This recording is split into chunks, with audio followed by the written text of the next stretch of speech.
Yang pasti nih menurut gua, Presiden Jokowi adalah presiden yang suka melakukan tindakan budaya. Salah satunya adalah yang belakangan lagi viral ini, di mana disebutkan kalau Jokowi itu suka mengambil keputusan penting di hari Rabu Pon.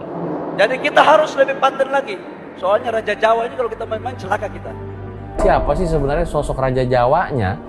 Disebutkan Indonesia itu bisa menjadi negara yang kuat apabila menguasai lautan. Kepercayaan bangsa Indonesia adalah jikalau nih Raja Indonesia itu akan kuat apabila kawin dengan Nyi Roro Kidul.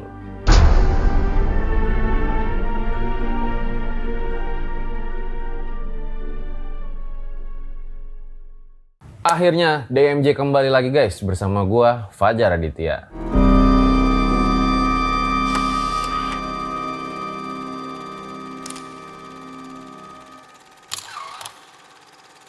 Jadi guys, kemarin itu lagi banyak banget hal-hal viral. Seperti misalnya kawal putusan MK, terus juga ada situasi di gedung DPR sampai Raja Jawa. Nah khusus yang terakhir nih, Raja Jawa itu sempat dikeluarkan lah tuh statement salah satu ketum parpol dalam pidatonya. Jadi kita harus lebih paten lagi. Soalnya Raja Jawa ini kalau kita main-main celaka kita.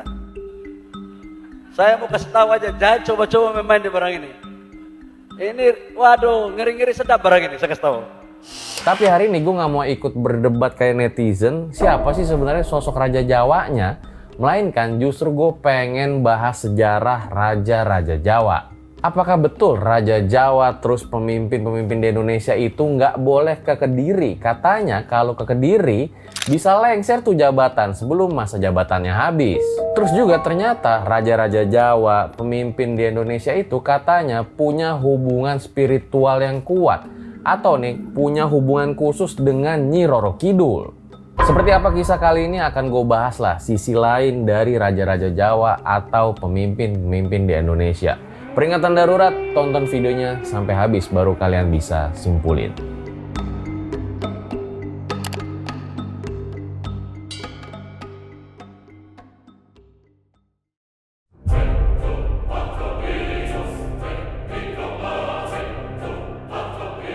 Siapa yang nggak mengenal sosok Bung Karno? Pemimpin yang berhasil menyatukan Nusantara ini, berhasil membawa Indonesia merdeka keluar dari penjajahan. Sosok Bung Karno dikenal sebagai bapak bangsa. Bahkan bajunya aja gue pakai baju dari gambar Bung Karno. Auranya, terus jasa-jasanya, pesan-pesannya itu kayak masih erat lah dalam kehidupan kita sehari-hari. Tapi tahu nggak kalian, ternyata Bung Karno itu juga kerap dibicarakan dalam hal lain. Yaitu kalau menurut gue ya, hal-hal spiritual yang berujung konspirasi misteri. Salah satunya nih contoh kayak tongkat komandonya yang disebut-sebut punya kesaktian. Disebutkan Bung Karno memiliki 3 tongkat komando yang bentuknya sama. Satu tongkat itu akan ia bawa saat keluar negeri, satu tongkatnya lagi akan dia bawa ketika berhadapan dengan para jenderalnya, dan satu tongkat lagi ia bawa saat berpidato. Namun, jika harus pergi dalam keadaan mendadak dan terburu-buru, yang sering ia bawa adalah tongkat saat berpidato. Banyak yang menyebutkan kalau tongkat komando Bung Karno itu memiliki aura yang tidak biasa. Selain tongkat komandonya nih guys, ternyata Bung Karno disebut juga mempunyai hubungan dengan Kanjeng Ratu Kidul. Atau bahkan yang ada yang menyebut telah terjadi pernikahan gaib antara Soekarno dengan Kanjeng Ratu Kidul. Apa iya? Ya, nggak tahu. Dalam pidato yang beredar nih beberapa kali ya, Bung Karno itu menyebut-nyebut nama Nyi Roro Kidul. Salah satunya adalah pidato di Istana Merdeka tahun 1959. Saat itu Bung Karno menyebutkan sejak era tradisi Mataram Islam, raja-raja itu akan besar apabila menikah dengan Nyi Roro Kidul. Lalu di tahun 1963, nama Nyi Roro Kidul itu kembali disebut oleh Bung Karno. Disebutkan Indonesia itu bisa menjadi negara yang kuat apabila menguasai lautan. Kepercayaan bangsa Indonesia adalah jikalau nih Raja Indonesia itu akan kuat apabila kawin dengan Nyi Roro Kidul. Nah pasti orang-orang tuh jadi mikir ya, apa iya nih Bung Karno benar-benar menikah dengan Nyi Roro Kidul?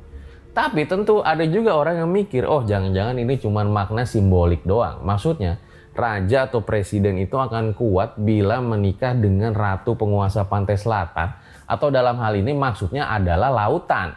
Jadi kayak Indonesia itu bisa menjadi negara yang kuat dengan menguasai lautannya. Nah, ngomong-ngomong soal Nyi Roro Kidul lagi, ternyata Soekarno itu pernah membangun sebuah hotel di Pelabuhan Ratu Sukabumi. Hotel ini disebut-sebut sebagai gerbang penghubung dengan Nyi Roro Kidul.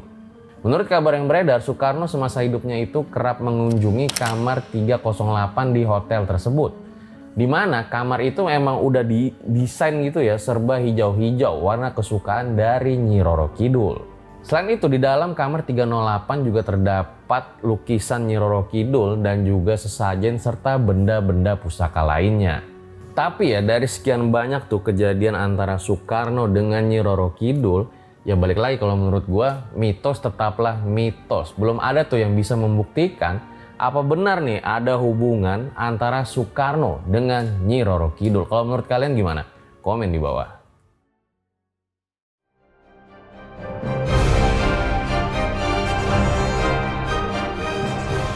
Selanjutnya adalah Presiden Jokowi. Apa ada hubungannya nih Presiden Jokowi dengan Nyi Roro Kidul? Yang pasti nih menurut gua, Presiden Jokowi adalah presiden yang suka melakukan tindakan budaya. Salah satunya adalah yang belakangan lagi viral ini, di mana disebutkan kalau Jokowi itu suka mengambil keputusan penting di hari Rabu Pon. Pelantikan pejabat negara, pengumuman menteri kabinet, reshuffle itu biasa dilakukan pada hari Rabu Pon. Disebutkan pada pemerintahan periode pertamanya bersama Yusuf Kala, Jokowi mengumumkan 2 kali reshuffle kabinet kerja pada Rabu Pon. Pertama, Rabu 12 Agustus 2015, lalu Rabu 27 Juli 2016. Sebenarnya guys, apa sih itu Rabu Pon? Nih berdasarkan weton nih dipercaya jadi ada hari-hari yang baiklah untuk melakukan sebuah acara yang dianggap penting dan juga menghindari hari-hari yang dianggap kurang baik. Tapi ya balik lagi menurut gue ya, viralnya Rabu Pon kemarin itu banyak juga nih keputusan-keputusan penting yang diambil oleh Pak Jokowi itu nggak di hari Rabu Pon. Selain itu, tindakan budaya yang dilakukan oleh Presiden Jokowi lainnya adalah ritual Kendi Nusantara di IKN. Disebutkan kalau ritual Kendi Nusantara merupakan proses penyatuan tanah dan air yang dibawa oleh para gubernur dari daerahnya masing-masing. Masing-masing tanah air disatukan ke dalam kendi besar yang terbuat dari tembaga. Kendi besar ini disebut Bejana Nusantara.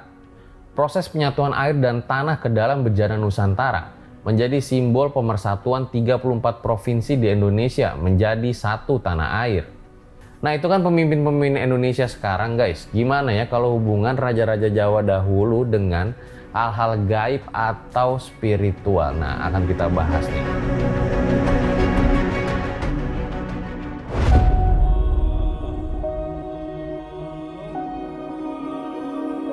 Dalam kisah-kisah, mitos-mitos atau folklore, kita itu sering mengenal Kanjeng Ratu Kidul sebagai penguasa pantai selatan.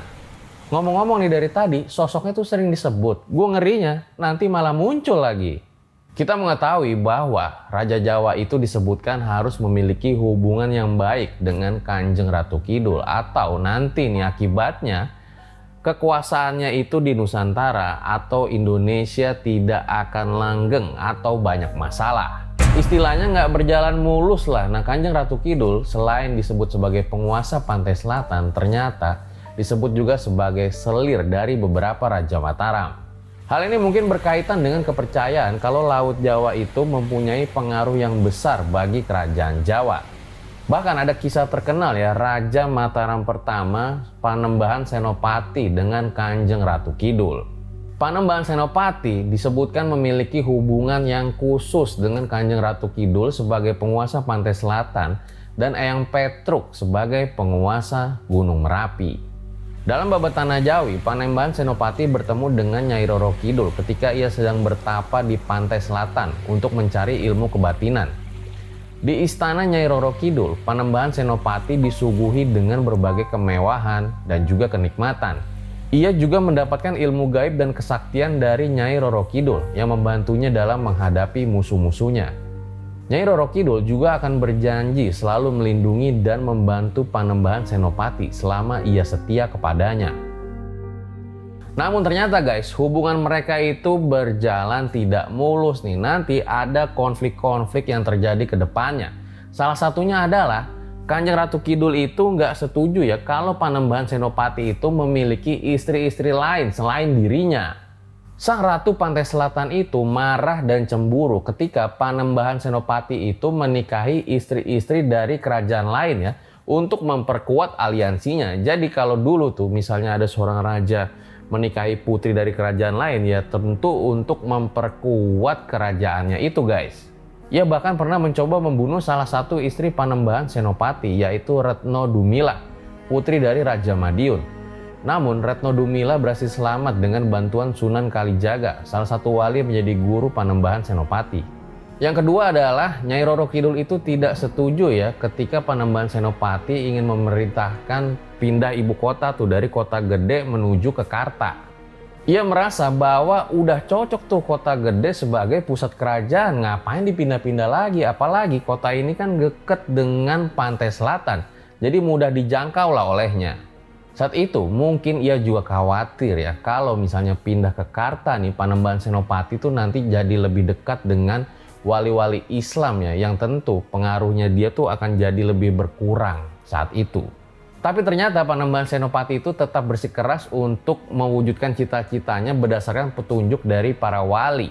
Walaupun demikian, kisah cintanya dengan Nyi Roro Kidul itu tidak bisa kita pungkiri.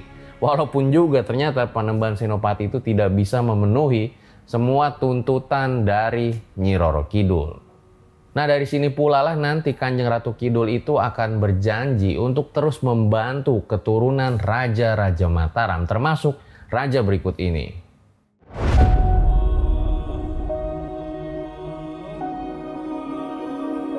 Raja Jawa atau dalam hal ini Raja Mataram Islam lainnya adalah Sultan Agung.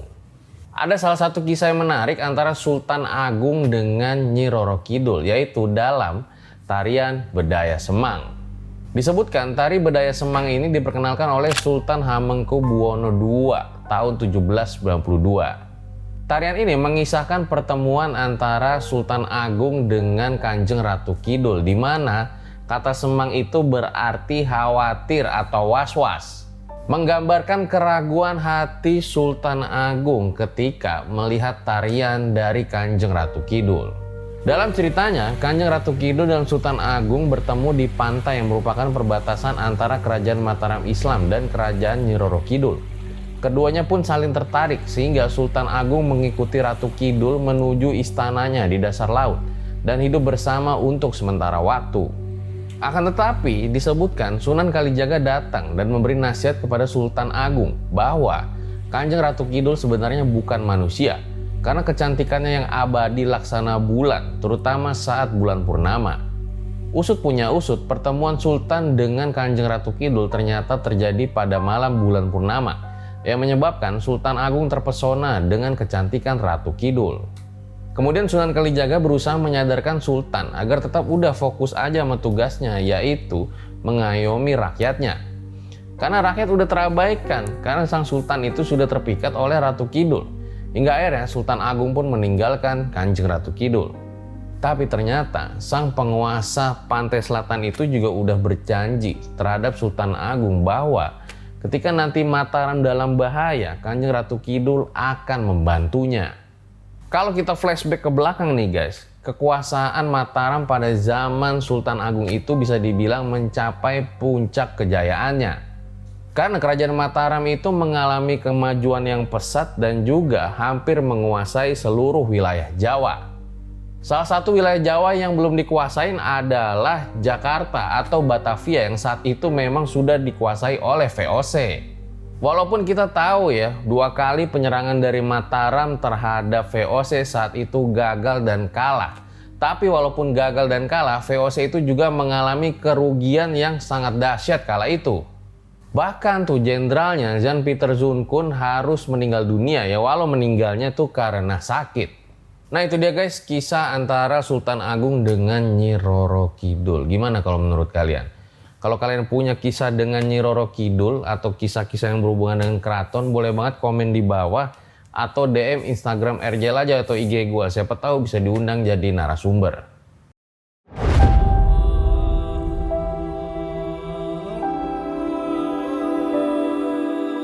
Kalau kita biasa ngomong tentang Raja Jawa atau pemimpin-pemimpin kita, biasanya kita tuh juga dengar mitos ya, kalau pemimpin-pemimpin kita itu nggak bisa pergi ke Kediri.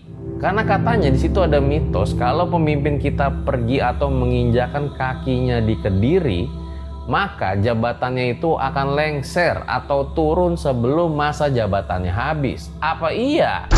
Kota Kediri berada di tengah-tengah Gunung Kelut dan juga Gunung Wilis, di mana ini juga merupakan salah satu kota tertua yang ada di Indonesia. Bisa kalian lihat ya dari kerajaan-kerajaan Nusantara yang ada di zaman dulu.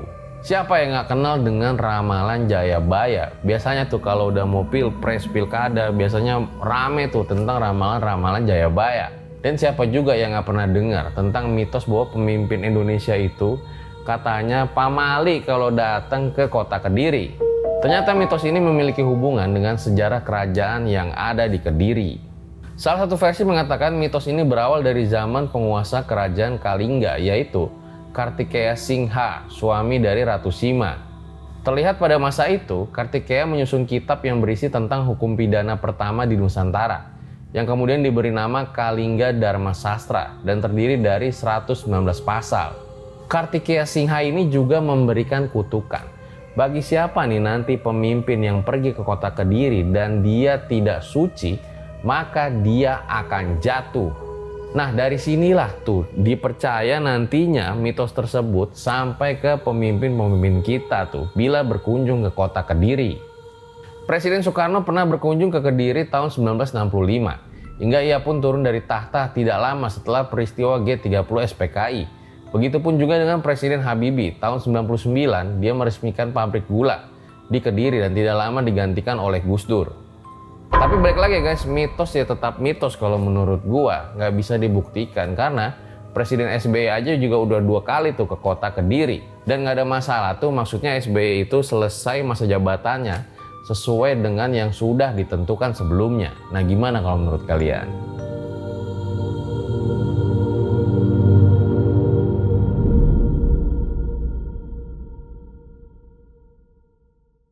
Itu dia guys DMJ pada kali ini, dimana tadi kita membahas tentang kisah-kisah lain dari raja-raja Jawa dan juga pemimpin-pemimpin kita. Sebenarnya ada kisah lagi sih kayak Ratu Adil, Satrio Piningit dari Ramalan Jayabaya, dimana diyakini bahwa ketika keadaan negara itu lagi kacau balau, ketidakadilan itu ada di mana-mana, nanti nih akan muncullah satu pemimpin yang membawa perubahan besar, sehingga dia tuh tidak akan membeda-bedakan mana rakyat kecil, mana orang besar, hingga keadilan itu akan terjadilah ketika si Ratu Adil ini memimpin pada nantinya. Nah, yang jadi pertanyaan adalah siapakah sosok Ratu Adil atau Satrio Piningit tersebut? Apakah Jokowi? Apakah Anies Baswedan? Apakah Prabowo? Apakah Rano Karno? Atau nanti nih sosok-sosok tersebut akan muncul nama-nama yang kita belum tahu sebelumnya. Menurut kalian siapa sih sosok Ratu Adil atau Satrio Piningit yang dimaksud? Boleh banget komen di bawah. Terus juga kalau ada masukan-masukan buat DMJ episode kali ini, atau misalnya kalian pengen kita bahas apa lagi, boleh banget komen juga di bawah. Gue rasa cukup demikian episode kali ini, dimana kalau menurut gue nih tentang peristiwa peringatan darurat kemarin, ya satu aja sih harapan gue ya, semoga demokrasi di negara kita itu dapat kembali terjalan dengan sebagaimana mestinya ya. Ya adalah check and balance ya dari kondisi demokrasi hari ini kalau menurut gue. Masuk check and balance itu apa ya? Oposisi mengkritik pemerintah bila dianggap sudah terjadi penyelewengan yang ada. Itu sih harapan gue di demokrasi 5 tahun mendatang. Gue Fajar Aditya, DMJ, undur diri. Ciao. Jangan lupa nanti saksikan juga Om Mamat yang bakal tayang hari Kamis besok. Full horror.